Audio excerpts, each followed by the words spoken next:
स्वागत है दोस्तों आप सभी का अपने यूट्यूब चैनल में। दोस्तों आज का ये वीडियो दोस्तों जेकबोर्ड के क्लास 10 के सभी विद्यार्थी के लिए दोस्तों वेरी मोस्ट इंपोर्टेंट वीडियो होने वाला है, ठीक है। क्यों दोस्तों आज के इस वीडियो में हम लोग देखने वाले जो आपका 20 मार्च को सोशल साइंस यानी कि सामाजिक विज्ञान का एग्जाम होगा दोस्तों, उसके लिए आज का ये वीडियो में दोस्तों हम लोग जो 19 ऐसे इंपॉर्टेंट बीवीआई सब्जेक्टिव प्रश्नों को आज के इस वीडियो में सोल्व करने वाले हैं, ठीक है। जो आपका 20 मार्च के सोशल साइंस के पेपर में डायरेक्ट पूछा जाएगा। तो दोस्तों वीडियो पर अंत तक बने रहे और जो भी विद्यार्थी आज का ये वीडियो को स्किप करके जा रहे हैं दोस्तों, तो वो अपने 20 मार्च को होने वाले सोशल साइंस के एग्जाम को धोखा दे रहे हैं और इससे दोस्तों आपका रिजल्ट जो है खराब होगा। तो दोस्तों वीडियो पर अंत तक बने रहेगा। एक एक प्रश्न दोस्तों आपका बोर्ड एग्जाम के लिए काफी मोस्ट इंपोर्टेंट है, ठीक है। आज का ये वीडियो दोस्तों 20 मार्च को 2023, ठीक है, सामाजिक विज्ञान के पेपर के लिए आज का ये वीडियो सबसे द मोस्ट इंपोर्टेंट वीडियो होने वाला है, ठीक है।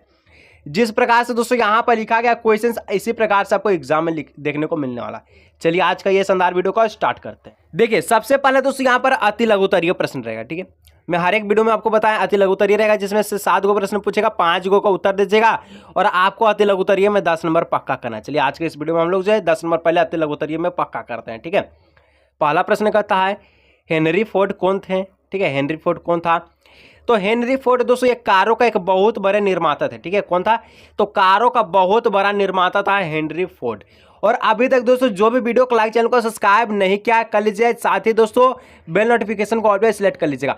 दोस्तों ये काफी मोस्ट इंपोर्टेंट वीडियो होने वाला आपका बोर्ड एग्जाम 20 मार्च को 2023 के लिए, ठीक है। कहता है 2 नंबर औद्योगिक क्रांति से आप क्या समझते हैं? तो औद्योगिक क्रांति उस क्रांति को कहा जाता है जिसने 18वीं शताब्दी के उत्तरार्ध में उत्पादन की तकनीकी में आश्चर्यजनक रूप से परिवर्तित कर दिए थे। इस क्रांति का श्री गणेश इंग्लैंड से ही हुआ है। कहने का मतलब दोस्तों औद्योगिक क्रांति उस क्रांति को कहते हैं जिसमें क्या हुआ था, तो 18वीं शताब्दी में क्या किया था, उत्तरार्ध में उत्पादन की जो तकनीक है दोस्तों इसको आश्चर्यजनक रूप से क्या किया, तो पूरा परिवर्तन कर दिया था, ठीक है। और इसका शुरुआत दोस्तों कहां से हुआ था? इसका शुरुआत इंग्लैंड से हुआ, ठीक है। चलिए नेक्स्ट 3 नंबर क्या कहता है? 3 नंबर का प्रश्न कहता है दोस्तों कि क्षेत्रीय दल किसे कहते हैं, ठीक है। क्षेत्रीय दल किसे कहते हैं? तो ऐसा राजनीतिक दल जो अपने क्षेत्र के हित के लिए कार्य करता है, ठीक है।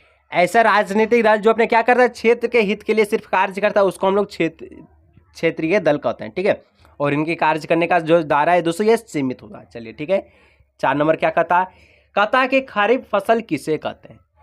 खरीफ फसल किसे कहते हैं? तो ऐसी फसल जिन्हें जून जुलाई में बोते हैं और अक्टूबर के आसपास में काट लेते हैं उसे खरीफ फसल कहते हैं, ठीक है। चलिए क्या बात है सर। और देखिए दोस्तों खरीफ फसल का एक उदाहरण लिख दीजिएगा, ठीक है। क्या लिखना है? तो इसका एक उदाहरण दोस्तों आप लिख लीजिएगा धान, ठीक है। धान जो है खरीफ फसल का उदाहरण है, आपको उदाहरण मांगेगा, ठीक है, लिख लीजिएगा। चलिए 5 नंबर क्या कहता है?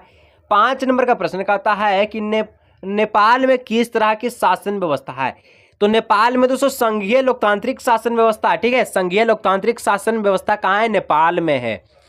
दोस्तों कह रहे हर एक प्रश्नों को अच्छी तरह से कॉपी पे नोट कर लीजिए और देखिए दोस्तों रटना नहीं है, समझ के जाना ताकि बोर्ड एग्जाम में तहलका मचा के आ सके, ठीक है। 6 नंबर का था विदेशी निवेश से आप क्या समझते हैं?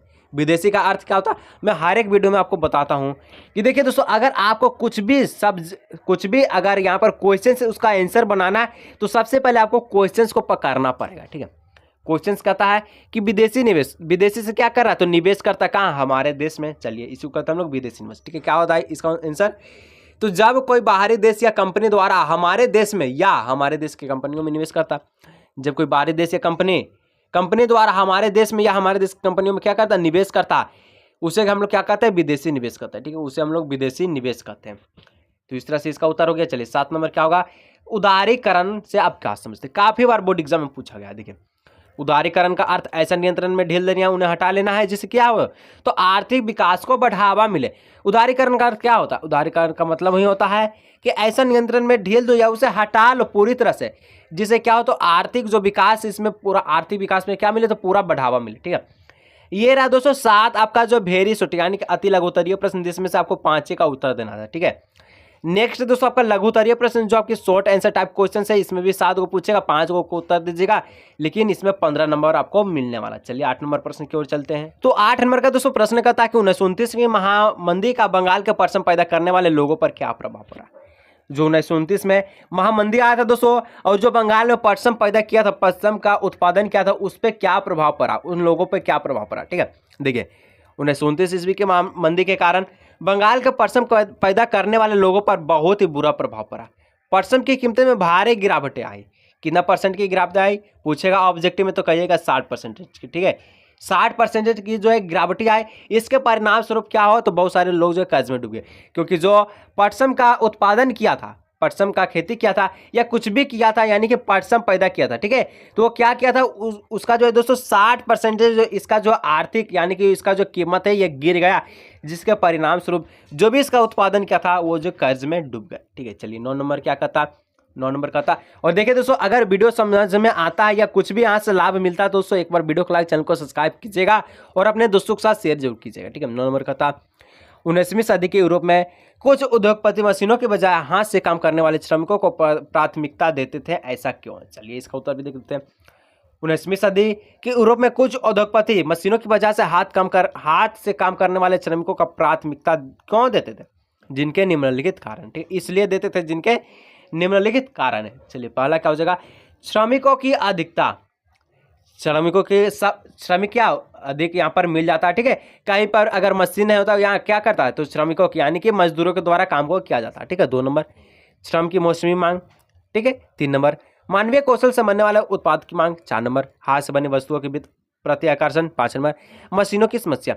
क्या होता है दोस्तों, मजदूर अधिक मात्रा में प्रभावित होता है श्रम का, यानी कि जो मजदूर मिलता है दोस्तों वो आपका जो है, यानी कि कुछ भी आप किसी भी तरह का मजदूर आप जो इकट्ठा कर सकते हैं, अगर मशीन नहीं है तो। मानवीय कौशल से बनने वाले क्या उत्पाद की मांग होता है, सबसे ज्यादा होता है। हाथ से जब वस्तुओं को बनाया जाता है उसमें बारीकी डिजाइन दे सकते हैं, कुछ भी कर सकते हैं दोस्तों, लेकिन बारीकी डिजाइन आप जो हाथ से दे सकते हैं जो कि मशीन से असंभव होता है, ठीक है। हाथ से बने वस्तुओं के बीच क्या होता है, प्रति आकर्षण होता है, ठीक है, और मशीनों की समस्या से छुटकारा भी। चलिए नेक्स्ट 10 नंबर क्या कहता कि पवन ऊर्जा पर टिप्पणी डालिए, ठीक है। चलिए क्या होता है, बहती वायु से उत्पन्न की गई ऊर्जा को पवन ऊर्जा कहते हैं, ठीक है। बहती हवा से, ठीक है, बहती वायु से उत्पन्न की गई ऊर्जा को पवन ऊर्जा कहते हैं। वायु के नवीकरणीय ऊर्जा स्रोत है।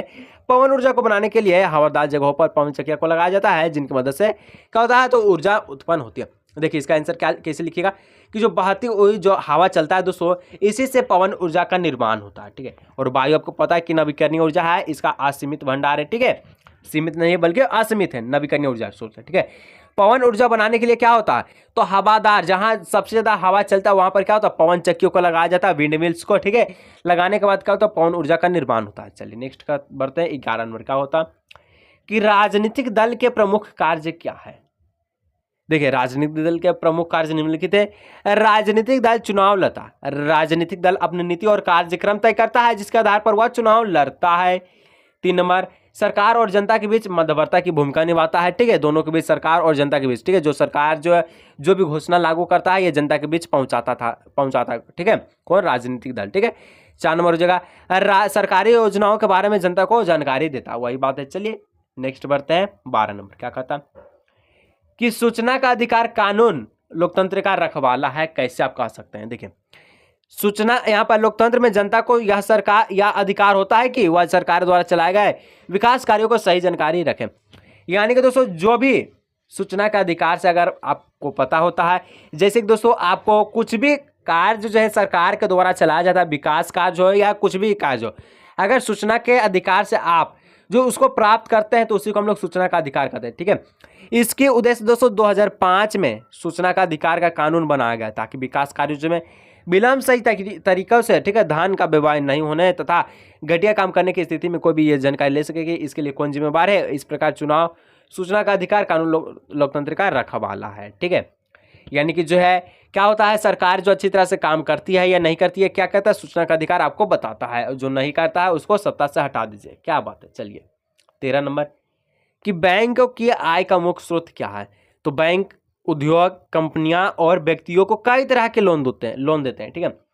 बैंक दोस्तों कई प्रकार के लोन देते हैं व्यक्तियों, बैंक उद्योग हो गया या कंपनी हो गया, या बैंक दोस्तों उद्योग, कंपनी और व्यक्तियों को कई प्रकार के लोन देते हैं, और इस लोन से मिलने वाला ब्याज, जब लोन देता है तो ब्याज तो मिलेगा और ब्याज मिलता है, तो इसी को हम लोग क्या कहते हैं, बैंकों की कमाई का मुख्य स्रोत होता है, ठीक है। चलिए नेक्स्ट 14 नंबर का प्रश्न कहता है, क्या कहता है कि व्यापार और निवेश नीतियों का उदारीकरण वैश्वीकरण प्रक्रिया में किस प्रकार सहायता पहुंचाती है, किन्हीं 3 प्रक्रियाओं का उल्लेख करें। चलिए 3 प्रक्रिया निम्नलिखित कारण से उल्लेख है। पहला देखिए तो विकसित देशों की बहुत बड़ी बहुराष्ट्रीय कंपनी छोटे उत्पादों को क्या कहता है, अपना उत्पादन का ऑर्डर देता है, जैसे कि वस्त्र, जूते, चप्पल, खेल के समान ऐसे उद्योग है जहां विश्व भर में बड़ी संख्या में क्या होता है, उत्पादन किया जाता है, बहुत बड़ी संख्या में उत्पादन किया जाता है, ठीक है।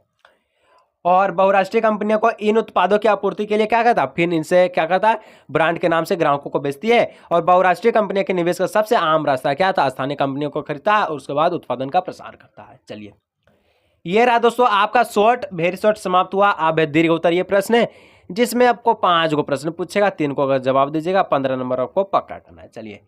चलिए क्या बात है सर, 15 नंबर का कहा है, ईस्ट इंडिया कंपनी ने भारतीय बुनकरों को सूती और रेशमी कपड़ों की नियमित आपूर्ति सुनिश्चित करने के लिए क्या किए। देखिए, ईस्ट इंडिया कंपनी ने भारतीय बुनकरों से सूती और रेशमी कपड़े की नियमित आपूर्ति सुनिश्चित करने के लिए निम्नलिखित उपाय किए। 3 उपाय है, क्या क्या है। तो पहला में कहता है दोस्तों, उसने प्रतिस्पर्धा को समाप्त करने, उसने प्रतिस्पर्धा था उसको समाप्त कर दिया गया। लागतों पर अंकुश लगने और कपास और रेशम से बनी चीजों की नियमित आपूर्ति सुनिश्चित करने के लिए प्रबंधन और नियंत्रण की एक नई व्यवस्था लागू की, ठीक है, पहला हो गया। दूसरा, कंपनी ने कपड़ा व्यापार में सक्रिय व्यापारों और दलालों को खत्म करने तथा बुनकरों पर ज्यादा प्रत्यक्ष नियंत्रण स्थापित करने की कोशिश की। जो बुनकर है दोस्तों, जो काम करता था उस पर क्या करता था, बहुत नियंत्रण रखता था, ठीक है, कंपनी। चलिए अब दूसरा हो जाएगा, कंपनी ने बुनकरों पर निगरानी रखने, माल इकट्ठा करने और कपड़ों की गुणवत्ता जांचने के लिए वेतनभोगी कर्मचारी तैनात किए थे, जिन्हें गुमस्ता भी कहते हैं, ठीक है। चलिए नेक्स्ट 16 नंबर क्या कहता है कि किन कारणों से लोकतंत्र को अन्य सरकार से बेहतर माना जाता है। आखिर क्या कारण कि लोकतंत्र को अन्य सरकार या फिर कहे तो तानाशाही से बेहतर माना जाता है। देखिए, जिसके निम्नलिखित कारण बताए गए हैं। तो पहला है दोस्तों कि लोकतांत्रिक शासन में अंतिम सत्ता जनता के हाथों में होती है। जनता अपने शासकों का चुनाव करती है और जब चाहे तब उनको जो है पद से हटा सकती है। जैसे कि नरेंद्र मोदी हो गया, ठीक है, नरेंद्र मोदी जी हैं जो भारत के प्रधानमंत्री है, प्राइम मिनिस्टर है। ये 2014 में एक बार चुनाव जीते हैं, ठीक है, 2014 में, फिर 2019 में चुनाव जीते। तो आखिर क्या कारण था कि 2019 में यही चुनाव जीते, यानी कि नरेंद्र मोदी ही प्रधानमंत्री क्यों बने। क्योंकि 2014 में जब इनका चुनाव जीते होंगे तो क्या किए, ये अच्छे काम किए होंगे जिसके कारण जो जनता जो इसके प्रति आकर्षण थे और जो है इन्हीं को वोट दिए, ताकि जो है 2019 में इन्हीं का जीत हुआ, ठीक है। अब चलिए आगे क्या होता है 2024 में, ठीक है। चलिए 2 नंबर क्या हो जाएगा, 2 नंबर पॉइंट लिखिएगा कि लोकतांत्रिक शासन में सरकार जनता के प्रति उत्तरदायित्व होती है, इसलिए वह संविधान के नियमों का जनता का हितों के ध्यान में रखकर कानून बनाती है, ठीक है। तीसरा, लोकतांत्रिक देशों में लोग वोट डालते हैं, चुनाव लड़ते हैं और राजनीतिक संगठन बनाने के लिए अतिरिक्त विभिन्न सामाजिक और आर्थिक अधिकार भी प्राप्त करते हैं। जैसे कि दोस्तों मैं आपको बताया, जो भी 18+ है ये अपना वोट दे सकता है, जो भी सरकार को दे सकता है, इसका मर्जी है, ठीक है। चलिए 4 नंबर का और एक और पॉइंट है, ठीक है।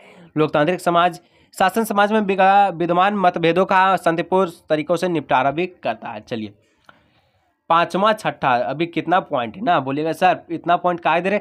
देखिए दोस्तों, आपको 5 नंबर लेना और जब एग्जामिनर चेक करेगा तो दोस्तों आपको जो 2-3 लाइन से तो 5 नंबर देगा नहीं, इसके लिए आपको ज़्यादा आंसर लिखना पड़ेगा, ठीक है। 5वां पॉइंट लिखा है, लोकतंत्र में नागरिकों को सरकार की गलत नीतियों की आलोचना करने पर पूरा अधिकार होता है। पता है जैसे कि आपको, लोकतंत्र देश के बहुसंख्यक समुदाय के साथ साथ अल्पसंख्यक समुदायों के हितों में भी रक्षा करता है। चलिए 17 नंबर का था कि मुद्रा आवश्यकताएं के दोहरे संयोग की समस्याओं को किस प्रकार सुलझाती है, उदाहरण देकर समझाइए। तो मुद्रा आवश्यकताओं के दोहरे संयोग की समस्या को बहुत ही अच्छी तरह से सुलझाती है। कैसे, तो जिस व्यक्ति के पास दोस्तों मुद्रा है वह इसका विनिमय किसी भी वस्तु या सेवा खरीदने के लिए आसानी से कर सकता है। आवश्यकताओं का दोहरा संयोग विनिमय प्रणाली की एक अनिवार्य विशेषता है। यह मुद्रा का उपयोग किए बिना वस्तुओं का विनिमय होता है। इसकी तुलना में ऐसी अर्थव्यवस्था जहां मुद्रा का प्रयोग होता है, मुद्रा महत्वपूर्ण भूमिका मध्यवर्ती प्रदान करता है। और ये क्या करता है, तो ये मुद्रा जो है दोस्तों क्या करता है, दोहरे संयोग की जरूरत को भी खत्म करता है। यानी कि पहले जो है दोस्तों वस्तु विनिमय होता था, आप किसी कोई भी वस्तु दीजिएगा तो उधर से ये भी वस्तु ही देगा, ठीक है। लेकिन वस्तु रहने से तो अब हुआ नहीं, क्योंकि अब मुद्रा है और मुद्रा से दोस्तों आप किसी वस्तु को खरीद सकते हैं या बेच सकते हैं, मुद्रा होना चाहिए, ठीक है। तो इस प्रकार से ये दोहरे संयोग को क्या करता है, सुलझाता है। चलिए नेक्स्ट दोस्तों 18 नंबर क्या कहता है कि भारत में गन्ना उत्पादक राज्यों के नाम लिखे और गन्ना उत्पादक की भौगोलिक परिस्थितियों का वर्णन कर दे, ठीक है। तो देखिए दोस्तों यहाँ पर गन्ना के बारे में बताया गया और आंसर जो यहाँ पर गेहूं के बारे में लिख दिए हैं, ठीक है। तो ये तो दोस्तों ज़्यादा सर गलत है। तो क्या होगा, तो 18 नंबर दोस्तों और आपको 19 नंबर तो आपको जो है स्क्रीन पर सो रहा मैप का, उसको क्लिक कर लीजिएगा। और 18 नंबर का दोस्तों प्रश्न जो है नेक्स्ट वीडियो में आपको बता दूंगा। तो दोस्तों आज का ये वीडियो यहीं रखते हैं। अगर वीडियो अच्छा लगता है वीडियो को लाइक, चैनल को सब्सक्राइब कीजिएगा। मिलेंगे दोस्तों हम लोग नेक्स्ट वीडियो।